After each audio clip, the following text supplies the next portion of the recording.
A very pleasant morning to all of you, beta. So today we are going to start with a very important aspect of our human brain, which is forebrain. So beta, welcome to this particular module of forebrain.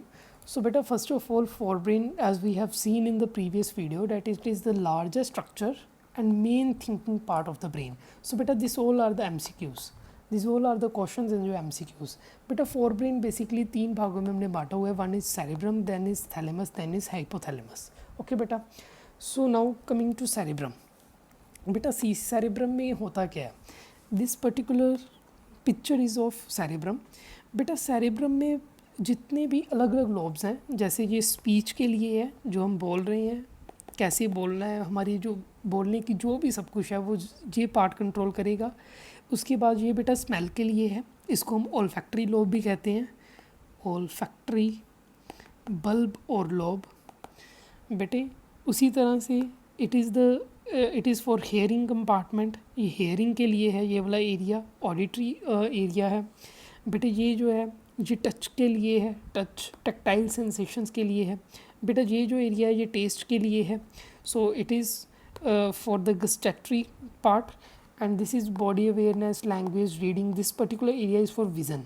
ठीक है बेटा. सो हर एक चीज़ जो है जो cerebrum में, जितना भी सेरेब्रम है उसमें अलग अलग एरियाज़ हैं, अलग अलग रीजन्स हैं और उनके अलग अलग जो हैं वो फंक्शंस हैं, सेंसरी फंक्शंस हैं बेटा. ऐसा है क्यों? क्योंकि सपोज़ करो जो हमारी बॉडी के रिसेप्टर्स हैं, जो कि मैंने पिछली वीडियो में आपके ऊपर पढ़ाई थी रिसेप्टर्स बेटे, वो क्या करेंगे, वो अपने जो न्यूरॉन्स हैं उनके न्यूरॉन्स क्या करेंगे कि यहाँ पर आकर अपनी इन्फॉर्मेशन देंगे. यहाँ पर आकर अपनी क्या देंगे, इन्फॉर्मेशन देंगे. सो सपोज़ करो कि जैसे स्पीच वाले का, जो भी हमारे स्पीच वाले का जो न्यूरॉन है वो यहाँ पे आके इन्फॉर्मेशन दे रहा है. जो हमारी स्मेल वाले की जो रिसेप्टर्स में जो न्यूरॉन पड़े हैं वो यहाँ पर आकर अपनी इन्फॉर्मेशन देंगे. सो अकॉर्डिंगली एरियाज़ जो हैं वो स्पेसिफाइड हुए पड़े हैं, स्पेशलाइज्ड हुए पड़े हैं. ठीक है बेटा. So now see what I have written. Forebrain has regions which receives sensory stimulus from various receptors. ठीक है बेटा. So separate area of forebrains are specialized for hearing, smell or sight and so on. For example, there is olfactory lobes which are present in the forebrain. So ये रहे olfactory lobes which are present in the forebrain which receive sensory information of smell. So बेटा ये sensory information लेंगे smell की. हमें पता है कि इम्पल्स जो सेंसेशन है वो किस फॉर्म में चलती हैं, इलेक्ट्रिक इम्पल्स में. एंड बेटा ये लोब्स का काम क्या है, जब इसके पास इन्फॉर्मेशन आ गई तो इसके बाद कुछ एरिया ऑफ एसोसिएशन होते हैं. क्या होते हैं? Area of association. बेटा अब एरिया ऑफ एसोसिएशन क्या करती है ना कि सपोज़ करो कि आज मैंने परांठा खाया, तो आलू के परांठे की जो भी स्मेल है वो आज मैंने रिसीव कर लिया. बेटा अब एरिया ऑफ एसोसिएशन क्या करेंगे, ये उस पर्टिकुलर स्मेल को याद रख लेंगे, मेमोरी हो जाएगी उसकी हमारे ब्रेन में. अब नेक्स्ट टाइम जब मैं आलू के परांठे, मान लो मेरे घर में आलू के परांठे बन रहे हैं और मैं दूसरे कमरे में बैठा हूँ, मुझे नहीं पता है, बट जब आलू के परांठे बनेंगे उस टाइम पे क्या होगा कि उसकी जो स्मेल जब मेरे नाक में आएगी तो मेरे जो एरिया ऑफ एसोसिएशन है ना, ये क्या करेंगे कि उस पर्टिकुलर स्मेल को रिकॉग्नाइज़ करने की कोशिश करेंगे, पहचानने की कोशिश करेंगे कि ये स्मेल कहाँ पर कब मैंने पहले ली थी. एंड अकॉर्डिंगली उसके हिसाब से ये हमें आइडेंटिफाई करने में मदद करेंगे स्मेल की. ओके बेटा, got the point. So now let's see what happens. There are separate area of association in cerebrum where. यहाँ पे होता क्या है कि जो सेंसरी इन्फॉर्मेशन है वो इंटरप्रेट की जाती है. कैसे इंटरप्रेट की जाती है कि information that is already stored in brain, जो कि पहले से ही ब्रेन में पड़ी हुई है, and information from other receptor जो कि अब आ रही है, उन दोनों सभी इन्फॉर्मेशन को मिलाकर एक पर्टिकुलर डिसीजन लिया जाता है कि अच्छा आइडेंटिफाई की जाती है स्मेल. ठीक है बेटा. उसी तरह से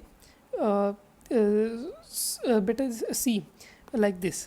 बेटा यहाँ पर ये कचरे का ढेर है एंड स्मेल आ रही है, बदबू आ रही है. बेटा हुआ क्या कि जैसे ही बदबू आई, आंटी ने क्या किया, अपने पैर एक तो तेज़ चलाने शुरू कर दिए, जल्दी चलना शुरू कर दिए. देखो कितने लंबे लंबे स्टेप ले रही है. एंड दूसरे नंबर पे उन्होंने क्या किया कि अपने माउथ पर अपनी नाक को चुन्नी से ढक लिया, चुनरी से दुपट्टे से अपने ढक लिया. बेटा सो क्या है कि based on all a decision is made. ठीक है, हमारा ब्रेन एक डिसीज़न लेगा कि हमने अब रिस्पॉन्ड कैसे करना है। अगर तो स्मेल अच्छी हुई, अगर तो हमें पता है कि सो एक मोटर एरियाज़ जो हैं, जो ब्रेन में जो जी देखो ब्रेन में मोटर एरियाज़ भी हैं। सो जब मोटर एरियाज़ क्या करेंगे, जो सेंसरी एरियाज़ क्या करते हैं, ये ट्रांसफर जब यहाँ पर इंफॉर्मेशन पहुँचेगी फिर सेपरेट जो एसोसिएशन एरिया वहाँ पे इंफॉर्मेशन जाएगी एंड उसके बाद इंफॉर्मेशन कहाँ पे जाएगी, उसके बाद इंफॉर्मेशन जाएगी जी मोटर एरिया के पास। सो ये मोटर एरिया क्या करेगा, मसल को मूव करवाएगा। For example our leg muscles, for example our hand muscles. So बेटा बात समझ आई कि सबसे पहले जो इन्फॉर्मेशन है फ्रॉम सेंसरी ऑर्गन आएगी,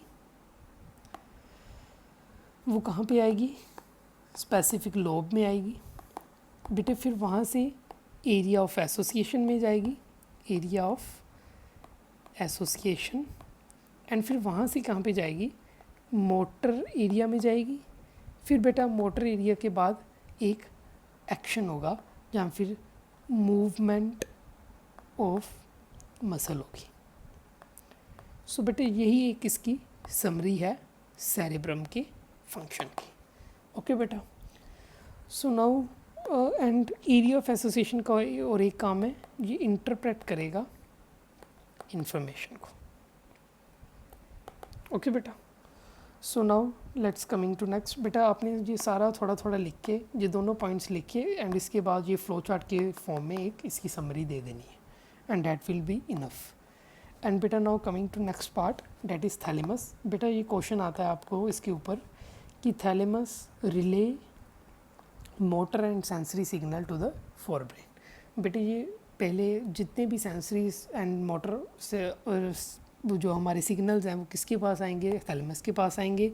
और थैलेमस क्या करेगा, मोटर और सेंसरी ऑर्गन्स को पहले रिले करेगा, मतलब रिसीव करेगा और बाद में उसे पास कर देगा किसके पास, फोर ब्रेन के पास। ओके बेटा, so it is it acts as a relay centre. So question आता है कि रिले सेंटर कौन सा, आंसर क्या है उसका, थैलेमस। ठीक है बेटे, now hypothalamus, what happens in hypothalamus. बेटा see, this is a cartoon, here the tap is on and he is trying to drink water. So बेटे हाइपोथैलेमस का पहला काम ये थर्स्ट को कंट्रोल करेगा। ठीक है बेटे, सेकंड हंगर को कंट्रोल करेगा, भूख जो हमें लगती है, जो हमें पानी की प्यास लगती है। ये देखो बेटा थर्स्ट, ये रहा टेम्परेचर, सो टेम्परेचर को रेगुलेट करेगा। हमारे एंगर, लव, सारे के सारे जो इमोशंस हैं उनको कंट्रोल करेगा हाइपोथैलेमस। जो हमारी सेक्सुअल एक्टिविटीज़ हैं उनको कंट्रोल करेगा हाइपोथैलेमस। हमारी स्लीप को कंट्रोल करेगा हाइपोथैलेमस। बेटा ये जो सेंटर होता है ना एसोसिएटेड विद हंगर, ये सेपरेटली पड़ा होता है फोर ब्रेन में, हाइपोथैलेमस में, जो कि हमें बताएगा कि हमें भूख लगी है या फिर हमारा पेट भर गया है। जो कौन बताता है, सो हाइपोथैलेमस।